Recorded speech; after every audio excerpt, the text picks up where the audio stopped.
Haidong! In this video, we're going to do the 6 count. For our Gumdosa out there, this is different from Guangcha Piggy, which is 6-time cut.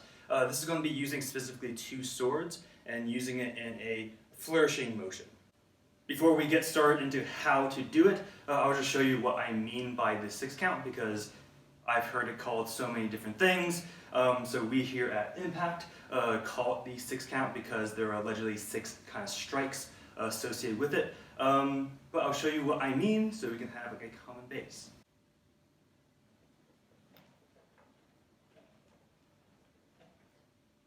So what you might be asking is the purpose of doing that kind of flourish, right?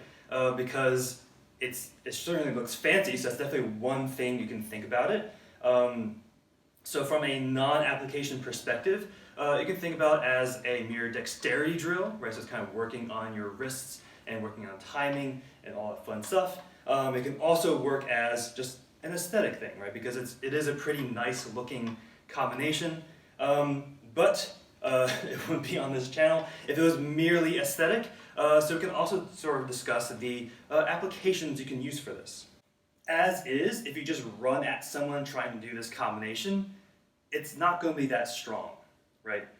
Because first of all, you're using 2 swords as opposed to 1 sword. So despite common belief, using 2 swords is actually going to be slower than using just the 1, right? So if you just see someone coming at you with that combination, all you really need to do is either just stab them in the face, because there's a nice kind of like V, right? So if I show you, if you see someone coming at you like this, right? So this is not augmented, right? So this is just the combination going straight at you. So first of all, you notice, so about in this area, there isn't really that much going on, right? So if you just stab me in the face, I'm probably going to feel it, right? And also, maintaining the cutting angles is a little bit more difficult. So especially like over here, you're going to see that's almost like more kind of like whacking you as opposed to actually cutting you. Now you can obviously augment it so it is a little bit more of a cutting motion, right? So if we're here, I can cut, roll, cut, whoop, there we go. You can try to use it a little bit more on the cutting motion, but still not going to be that effective as is. But let's first discuss how to do it in the first place, and by doing so, you might be able to see maybe some applications you can do with them. For me, the easiest way to teach this is a way that's not directly applicable, but something you kind of get the general idea about the motion, right? So if you want to start either both up here, what you can do is cut, from here, switch your hands. So again, over, switch hands. So obviously this, if you just do this against someone, absolutely no damage, right? Because all you're noticing is you're probably going to be hitting with the sides of the swords as opposed to necessarily cutting in. But notice, if you take it from the side, so you can pretty much start cross. Alright, so you cut and you cross it, switch, cross it, cross it, cross it, cross it. You can eventually smooth it out, so it's going to be a little bit more of a continual motion, right?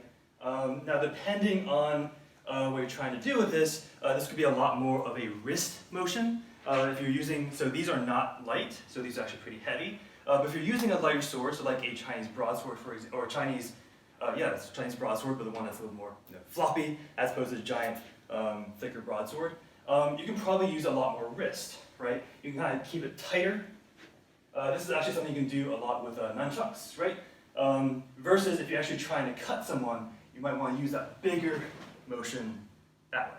So again, a few more times, right? So coming in, cross, cross, cross, cross, and every time you move over, you're just going to switch position,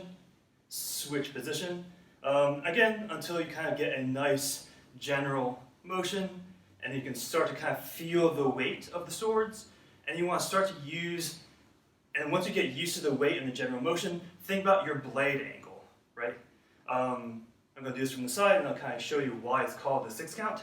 Right, so from the side, one more time. So cross, switch, switch, switch, switch, and then eventually you can engage your body more if you want, but then you can start turning this into striking motions. Let's talk about why it's called the 6 count. So it's called that because allegedly there's going to be 6 strikes in this combination per repetition. So first of all, that makes it sound like it's a little bit more applicable as opposed to a random flourishing motion, which again can be very easily disarmed and stopped with a nice powerful block, or again stopped if you just stab them in the face, because it's hard to do a nice twirly bit if there's a piece of metal sticking into your eye. So let's take a look, right? So if you want to start, so we've been doing combinations starting from the X on this side. We can do that. We can lift it up, right? So that your left hand's on top. So what you're going to do is cut down for 1, 2, following in, coming on top for 3, following in, 4, 5, 6, and then you're back where you started, right? So let's do that again. So from this position, so from the side, and that makes it easier, right? From here, so 1, cutting across, 2, notice that's probably pretty weak, but at least enough to maybe hit a wrist. 3, coming in this way.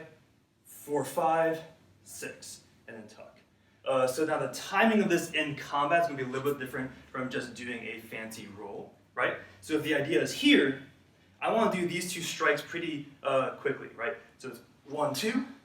I can actually use this one as a big strike, almost as a wind-up, and then from here, ba-bun, bun, this way. Make sense? Again, from the side. So from here, again, you're going to do 1, 2, big overhead strike, and then 4, 5, 6, tuck. Again, 1, 2, 3, 4, 5, 6. 1, 2, 3, 4, 5, 6. Make sense? So from an application perspective, this combination is really nice if you're picking up 2 swords that you've never really used before, or it's been a while since you used them, because it's just nice to get used to the weight and just how they feel and move through the air, because each sword is going to do a little bit differently. Obviously, if you have a matching set, that's really nice for you, because then your body doesn't have to overcompensate for it. But for example, like these swords are heavy, but most of the weight is going to be in the hilt, as opposed to a yaito or kagum, which is going to be a little bit more top-heavy, as opposed to a Chinese broadsword. It's the wushu style that I'm thinking about, which is generally lighter, and also the weight is a little bit more in the hilt. So just doing this combination is really good to get an idea about the characteristics of the swords you're using. Drills. So let's try that 6 count against a target. So I'm going to be using a bob target. You can try to use a tower target, a partner who's willing to block, anything that really works. So let's do it 1 move at a time first, right? So if we're here, strike. Again, remember to squeeze on impact. Follow through with your second strike. So again, both of those are going to be hitting the neck area right here. So 1, 2, overhead, strike. 1, 2, 3, and back. 1, 2, 3, 4, 5, 6. This way. Now, obviously, as you get more and more confident with this, go for that double strike as opposed to a 1, 2, right?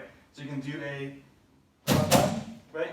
Strike, strike, this way. So you can start to do those in a little bit more succession.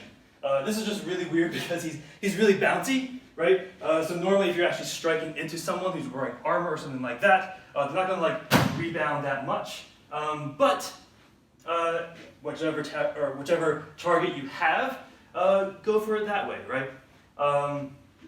So that's obviously a little bit more of a boring drill. Let me just do it from a different angle, right? So if you're here, hopefully you can still see, right? So striking on the neck.